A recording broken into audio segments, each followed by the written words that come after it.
Welcome to Coffee Break with K.A. and Dana. We're brought to you by the Lesbian Talk Show. I'm K.A., a lesbian romance author, and in my past life, a counselor and a social worker. And I'm Dana, an avid reader, coffee connoisseur, recovering alcoholic, and a graduate of the School of Hard Knocks. Grab a cup of coffee, pull up a chair, and join us for a meaningful conversation from a lesbian perspective.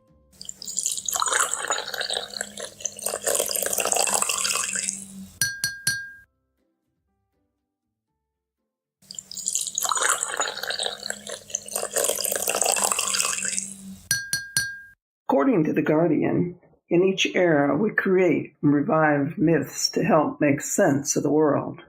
In recent times, it's been aliens, zombies, and vampires. But in our time of Trump and Brexit and terror, we've aligned ourselves with the unicorn, a symbol of hope and purity and strangeness. In this episode, Kay and Dana will discuss this magical creature and its connection to the LGBTQ community. Won't you join us for a meaningful conversation? So, unicorns. I'll bet our listeners are surprised about this. I'll bet your granddaughter's gonna like it. Or does she do unicorn? She does unicorns, and she did some research for this. I'm not exactly sure what happened to the paper that she wrote everything down on. But the one thing I remember and she literally researched this. She's 9. And the one I remember is that they eat a special type of grass and they poop sparkles. That was my favorite one through the whole thing. Is it unicorns poop sparkles? I don't know how someone would know that, but okay. Okay. So she fits the mold.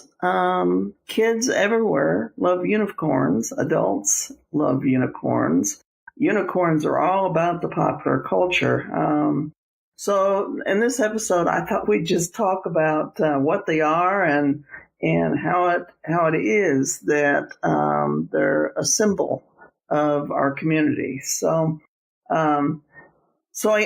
we read an article together about the history of the unicorn and popular culture and whatever. I guess they really are supposed to be kind of a fierce creature found in far corners of the world. Supposed to have originally been like an animal with the head of a stag and the feet of an elephant and the tail of a boar. And how they went from that, unicorns, how they knew that, but how they went from that to house slippers and birthday cakes and sparkly nail polish and marching in gay pride parades. Well, I just don't know. Well, I think part of it is kids don't see all of the negative things that we adults see. And we want to sometimes we want to be childlike and be able to believe in things like that there's good in the world. Yeah. And unicorns they are that. They are that, but when I think of rainbow flag, and when I read this in the article, it didn't surprise me because when I think of the rainbow flag, the gay rainbow flag, the very next image that comes to mind is a unicorn. They've literally merged with our movement in terms of imagery and color. And in fact, I just had a table at the CU Pride Fest on Saturday. And of course, I knew we were going to talk about this topic, and so I was watching the crowd. Well, I was watching the crowd anyway, but so I was watching the crowd, and like all these people with hats on, with the horn of a unicorn or other unicorn parts. They were everywhere, wearing their pride flag, like a shawl, and a T-shirt that screamed "I'm proud" in some kind of way, and then their horn. I mean, that beast has kind of become a part of our movement. In researching this, I went to the Urban Dictionary because I always love what they come up with for their descriptions of things. And their description there says a unicorn can refer to a man or a woman who is often described as the perfect catch or the perfect partner. A unicorn is a mythical creature, someone amazing who is hard to catch or simply a very rare find. The term is often described someone who is remarkably attractive, above a 7.9 specifically, but not at all batshit crazy. Amazing at sex, has a great personality. This definition is used more often to describe this scenario than in reference to LBGT themes. Gay or straight, however, you can be a unicorn because you're beautiful, amazing, fuck like a goddess, not crazy as fuck, awesome to be around, and even going somewhere with your life. Hot but down to earth. You may be a unicorn. I think everyone wants to be unicorns. Hence why they're so popular today. I guess so. Although that article we read talked about it as being kind of a girly thing, and I don't see it that way at all. But I don't know. I suppose depends how you see pink and sparkles. Well, and I think that the way some of the adults are bringing up their kids right now to be somewhat gender fluid, that boys can wear pink and girls can wear blue and all of that, I think opens up that sometimes pink is good for everybody. Yeah, did you pick up in the article that the unicorn was really thought to be or shown as a male, never a female, but then over time the creature's been portrayed as female, and also has kind of become a gay campaigner. We raised the unicorn flag right alongside the pride flag, and the unicorn is such a gender fluid symbol. And this article talked about how that fit with our times. How interesting that symbol was for our time. I agree with that, and I think that sometimes, or I think that the retailers have taken this small little creature, or however big it is, and used it to turn it into a $1 billion industry. And in that article talks about that, how, Starbucks has a unicorn frappuccino. There's cakes and major food trends. In beauty, you get unicorn hair, unicorn nails, and you can buy glittery body gel called unicorn snot. Now, oh yeah, I don't know. I just can't wait to get a bottle. Well, you let me know what it is, because I'm not going to be ordering snot. I'm not. I know. I couldn't. Yeah. You're my prudish friend. I know. Yeah. But I'm not ordering it either.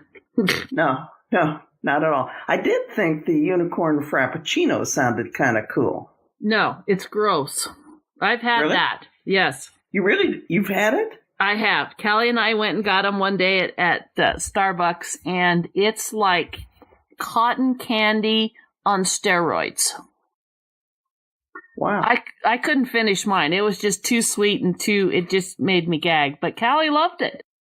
And I didn't have to spend. I chose to spend money at Starbucks on her to get her unicorn frappuccinos. Because that's the kind of grandma I am. Such a good grandma. Yeah, I try. But, Okay, so go ahead. I just say, for the listeners out there that don't know, KA is meticulous about we don't discuss anything about the show before the show. But I sent her a text message the other day, and I said, I just want a yes or no answer. That's all I want. And I asked you about the unicorns being in the Bible. And you said, yes, no, sort of. And I'm like, I just kind of want a yes or no. And so you gave me a yes-ish answer. So I would like for you to tell me about that. I knew you'd be laying and waiting for me on that. And why you think I'm a Bible scholar, I don't know. But, okay. But you know the answer to this question. So I do happen to know the answer. So, the Bible thing, it's all about translation. And so if you really look at the translations of the Bible, whether you're, talking Hebrew or you're talking Greek, it depends what kind of animal you might be talking about in terms of what the animal would look like. So what I think most think is that what they were talking about had more to do with an animal looking like an ox or a rhino that had one horn. But that said, the unicorn is mentioned specifically several places in the Bible. In Numbers it talks about the strength of a unicorn. And Deuteronomy, it talks about the unicorn's horn, and so that's where that comes from.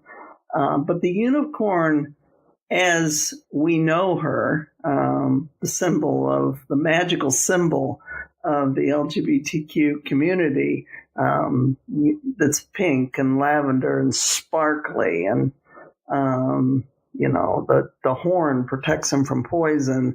That animal specifically, no, that's not in there. But it is interesting that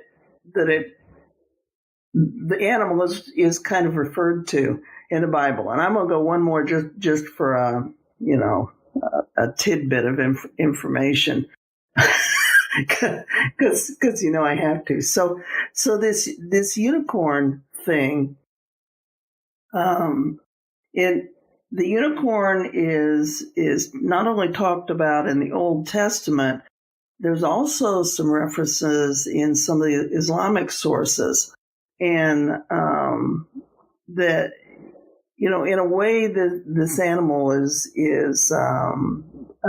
like fierce and yet gentle, and is sacred and romantic in the way it's presented. The Victorian times, so I'm just throwing lots of facts. So in the Victorian times, that's when they took this rather sexualized animal in a way, and it kind of became a kid thing. You start seeing the animal show up in children's literature and whatever. So I think it's interesting. I mean, the unicorns, we think of them as being part of popular culture, but really they go back like 3,000 years off and on. The unicorn's been mentioned, and it's only been since the rainbow flag that the unicorn has become a symbol of the gay community. But what I liked about this article, and what struck me about this article, was that it talked about how interesting that we would adopt this symbol in a time when, people are scared. As well they should be. Politically scared. And that interesting that we adopt an animal that gives you hope in a way, kind of fierce and magical and a symbol of purity. And that's what I say. It's kind of a mythical creature that, as a group, we can kind of hold on to, because it seems like everything else has been stripped away from the LGBT crowd. And we've been so marginalized that this is something that we have called our own, and it's something mythical and something beyond our imagination, and that's something that we need to hold on to. Yeah, I think people are, especially in our community, are looking for things to cling to give them hope. We were making progress, or it looked like we were making progress, and we had the joy when same-sex marriage became legal in so many places, and all that joy and happiness and love, and then the rug got pulled out from under us in many respects, and I think we do need, those symbols, those things to cling to that give us hope and joy again. I tend to be an optimist. I'm concerned about everything that's going on in our world, and especially in the United States, but I really am hopeful, which probably doesn't surprise you because you think I write rainbows and unicorns. You do. Well, your KA books are rainbows and unicorns. Cade, not so much. Cade, not so much. No hope in Cade's books, huh? Not for rainbows and unicorns. Okay. So sometimes when you talk about rainbows and unicorns, you're talking about that, I don't know, that bliss that isn't even possible. Correct. You believe that? You believe that it all can't work out with two soulmates? I believe life is not. Well, I believe life is not set up that way to be rainbows and unicorns all the time. No, life just can't be that way. Now, we've talked about our definitions and distinctions of soulmates and different things like that. I believe people come in our lives and teach us what they need to teach us. I agree with that. But I don't think life is all unicorns and rainbows like some people like to portray. Well, I don't believe that. I don't think it's all rainbows and unicorns, but I think there can be periods of rainbows and unicorns. I think things can work out, and for me, I personally believe that you have a better chance of that with a soulmate. I mean, those are the stories I write, but okay, because you say that rainbows and unicorns thing to me every once in a while. Yeah, usually sarcastically, but yes. Yeah, I know, but I know. But see, that's what you know to a point, and that's why you write about that, and you're good at that. I just have never been good. I guess I'm just as uncomfortable with rainbows and unicorns as I am with shit. I mean, neither feel good to me. Well, no, I wouldn't think the shit did for sure. But the rainbows and unicorns, you don't think that would feel pretty good? No, because that's not my go-to. That's not where I sit in a daily basis. Okay. Yeah, I get that. I mean, and you write what you can relate to. You read what you can relate to. And my KA books do tend to be feel-good romances where a woman comes, through something horrible, comes out the other side, falls in love or whatever, and things are better. I mean, those are the stories, my rainbow and unicorn stories. And you write them well. And that's what drew me to them, I think, in the beginning, is that you wrote them in a way where I'm not sure it's possible, but it gave me something to believe in. Thank you. I mean, that is why I write the KA books. The KA books, I just really think that we do need hope. I mean, characters need hope. We need hope. We need something positive to hold on to, and those are my KA stories for the most part. They are. My Cade stories are a bit darker. I have a not many rainbows and unicorns in Cade. No, you've probably you beta for me, and you probably haven't seen many rainbows in the sky in this one that's just about to finish up. Nope. But I like that too. I like that just as well as your others. I think for me, that's been a good balance of your books.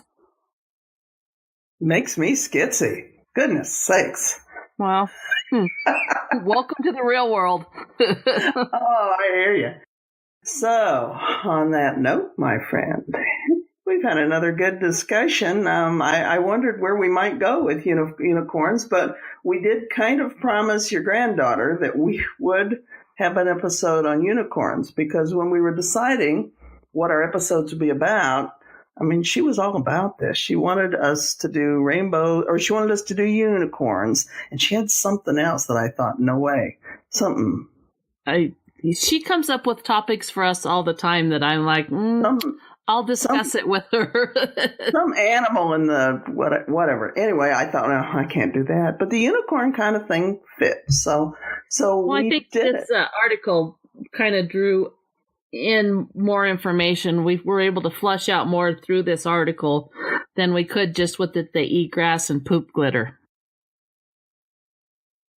And on that note, we'll call it an episode.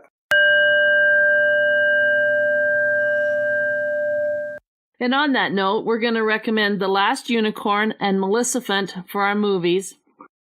We couldn't really come up with a book, so we're just going with the movies. And last but not least, we want to tell you about a study that's taking place, and we encourage you to participate. The LGBT Foundation, as part of their annual health campaign for lesbians and bisexual women, is working closely with renowned researcher Professor Catherine Meads, who has been conducting research into LGBT health and needs since 1992, to launch a larger-scale survey asking women who have had sex with women about their experiences centered around sexual well-being.